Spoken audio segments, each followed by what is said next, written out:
Depuis quelques jours, les marchés financiers procèdent à ce qu'on appelle l'intégration de primes de risque, en l'occurrence le risque d'une victoire de Marine Le Pen. Des valeurs d'entreprise sont en baisse, des contrats d'investissement sont en suspens. Sur les marchés où s'échangent les actifs d'entreprise, on vend plus qu'on achète ce qu'on détient de l'économie française. On peut avoir énormément de raisons de ne pas souhaiter la victoire de Marine Le Pen. Mais je souhaite insister sur celle-ci. Les problèmes qu'elle prétend résoudre ne sont pas solubles à l'échelle de l'Hexagone. Le cœur de son positionnement, c'est la préférence nationale. Très bien, c'est un choix et il se discute comme les autres. Il faut juste avoir conscience des conséquences de ces choix. Depuis le système monétaire international, mis en place par les accords de la Jamaïque en 1976, nous dépendons de notre crédibilité à l'international pour financer notre modèle social. On peut le déplorer. Je suis personnellement favorable à l'idée d'une réforme des statuts du FMI. Mais en attendant ce grand soir, c'est ainsi. Nous ne pouvons pas faire ce que nous voulons avec notre monnaie.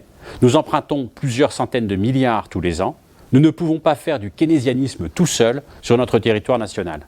La gauche en a fait les frais dès 1982, au moment du virage de la rigueur. Nous n'avons pas le contrôle de ce que vaut notre économie, qui est placée sur une place de marché beaucoup plus grande que notre pays.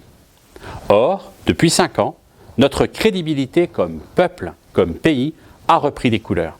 La signature France est sur le podium de celles qui sont le plus attirantes à l'international quand il s'agit d'emprunter. Le niveau des investissements en France, parce que nous inspirons confiance, n'a pas cessé d'augmenter.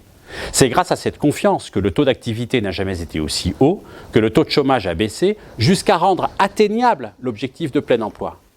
C'est grâce à cette crédibilité que l'Allemagne a souscrit à l'idée d'une dette portée au niveau européen pour la relance après la crise sanitaire. Tous ces résultats seraient réduits à néant si Marine Le Pen était élue. Pas pour des raisons morales ou éthiques, parce qu'elle veut faire de la France une puissance toute seule, qui ne dépendrait plus de personne. C'est une illusion que nous payerions cash. Nous avons besoin de partenaires et d'alliés. Pour faire rayonner la France, nous avons besoin d'inspirer confiance et de convaincre, pas d'inspirer le doute et de prétendre passer les premiers en jouant des coudes. Le 10 et le 24 avril prochain, nous ne déciderons pas seulement de ce qui va se passer sur notre territoire, nous déciderons aussi de ce qui peut se passer à l'international, dans le contexte d'un chaos qui est déjà assez inquiétant comme ça.